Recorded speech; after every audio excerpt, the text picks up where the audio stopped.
ಹಿಂದೂ ಮುಖಂಡ ಪ್ರಮೋದ್ ಮುತಾಲಿಕ್ ಅವರ ಜೊತೆ ಸೇರಿ ಒಂದಷ್ಟು ಹಿಂದೂ ಸಂಘಟನೆಯ ಕಾರ್ಯಕರ್ತರು ಕಾರ್ಕಳದಲ್ಲಿ ಬೀದಿಗಿಳಿದು ಪ್ರತಿಭಟನೆಯನ್ನು ನಡೆಸುತ್ತಿದ್ದಾರೆ. ಹಿಂದೂ ನಾಯಕ ಪ್ರಮೋದ್ ಮುತಾಲಿಕ್ ಅವರೊಂದಿಗೆ ಗುರುತಿಸಿಕೊಂಡ ಕಾರ್ಕಳದ ಹಿಂದೂ ಸಂಘಟನೆಯ ಪ್ರಮುಖರು ಮತ್ತು ಕಾರ್ಯಕರ್ತರ ವಿರುದ್ಧ ರಾಜಕೀಯ ಕಾರಣಕ್ಕಾಗಿ ಒಂದಿಲ್ಲ ಒಂದು ಪ್ರಕರಣ ದಾಖಲಿಸಿ ಕಿರುಕುಳ ನೀಡುವುದರ ವಿರುದ್ಧ ಸಿಡಿದಿದ್ದಾರೆ ಹಿಂದೂ ಸಂಘಟನೆಗಳು.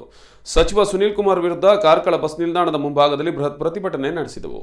ಸಚಿವ ಸುನೀಲ್ ಕುಮಾರ್ ಅವರು ಹಿಂದೂಪರ ಹೋರಾಟ, ಗೋರಕ್ಷಣೆ, ಮತಾಂತರ ವಿರುದ್ಧ ಹೋರಾಟ ಮುಂತಾದವುಗಳ ಮುಂಚೂಣಿಯಲ್ಲಿದ್ದ ಹಿಂದೂ ಕಾರ್ಯಕರ್ತರನ್ನ ಹುಡುಕಿ ಪೊಲೀಸ್ ಕೇಸ್ ದಾಖಲಿಸಿ ಪ್ರಕರಣಗಳಲ್ಲಿ ಸಿಲುಕಿ ಹಾಕಿಸುತ್ತಿರುವುದರಿಂದ ಬೇಸತ್ತ ಹಿಂದೂ ಮುಖಂಡರು ಹಾಗೂ ಹಿಂದೂ ಕಾರ್ಯಕರ್ತರು ಕಾರ್ಕಳದಲ್ಲಿ ಬೃಹತ್ ಪ್ರತಿಭಟನೆ ನಡೆಸಿದರು. ಪ್ರತಿಭಟನೆ ನೇತೃತ್ವವನ್ನು ರಾಮಸೇನೆ ರಾಜ್ಯ ಮುಖಂಡರಾದ ಗಂಗಾಧರ್ ಕುಲಕರ್ಣಿ ಅವರು ವಹಿಸಿಕೊಂಡಿದ್ದು, ಶಾಸಕ ಸುನೀಲ್ ಕುಮಾರ್ ಹಾಗೂ ಬಿಜೆಪಿ ಸರ್ಕಾರದ ಹಿಂದೂ ವಿರೋಧಿ ನೀತಿ ಹಾಗೂ ಹಿಂದೂ ಕಾರ್ಯಕರ್ತರಿಗೆ ಪೊಲೀಸ್ ಕಿರುಕುಳದ ವಿರುದ್ಧ ಆಕ್ರೋಶವನ್ನು ವ್ಯಕ್ತಪಡಿಸಿದರು.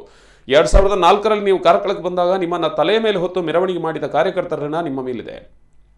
ಸಚಿವರು ಆದರೆ ನೀವೆಂದು ಅದನ್ನೆಲ್ಲ ಮರೆತು ನಿಮ್ಮನ್ನ ಹೆಗಲ ಮೇಲೆ ಹೊತ್ತು ತಿರುಗಿದ ಕಾರ್ಯಕರ್ತರನ್ನೇ ಜೈಲಿಗೆ ಹಾಕುವ ಕುತಂತ್ರದಲ್ಲಿ ತೊಡಗಿದ್ದೀರಿ ಎಂದು ಆಕ್ರೋಶ ವ್ಯಕ್ತಪಡಿಸಿದರು. ಒಟ್ಟಾದ ಪರಿಣಾಮವಾಗಿ ಇವತ್ತು ಕಾಂಗ್ರೆಸ್ ಅನ್ನ ಗೂಡಿಸಿ ಕಸದ ತೊಟ್ಟೆಗೆ ಸಿಗಿದರೆ ನಿಮ್ಮನ್ನು ಸಹ ಅದೇ ರೀತಿಯಾಗಿ ಮಾಡ್ತಾರೆ ಸಮಾಜ ಅನ್ನೋದನ್ನು ಎಚ್ಚರಿಕೆ ಕೊಡೋದಕ್ಕೆ ಇವತ್ತು ಬಂದಿದ್ದೀವಿ. ಬಂಧುಗಳೇ, ನಿಮಗೆ ನೆನಪಿದೆ ಇಲ್ಲೋ ಗೊತ್ತಿಲ್ಲ, ಸುನೀಲ್ ಕುಮಾರ್ ಅವರೇ, ನನಗೆ ನೆನಪಿದೆ.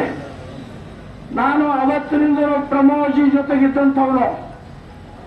ನಿಮಗೆ ಈ ಕಾರ್ಕಳದಲ್ಲಿ ಟಿಕೆಟ್ ಸಿಗಬೇಕಾದ್ರೆ, ಬಿ ಫಾರ್ಮ್ ಸಿಗಬೇಕಾದ್ರೆ ಪ್ರಮೋಜಿ ಅವರು ಯಾವ ರೀತಿಯಾಗಿ ಪ್ರಯತ್ನವನ್ನು ಮಾಡಿದ್ದಾರೆ ಅನ್ನೋಂಥದ್ದು ನನಗೆ ಗೊತ್ತಿದೆ.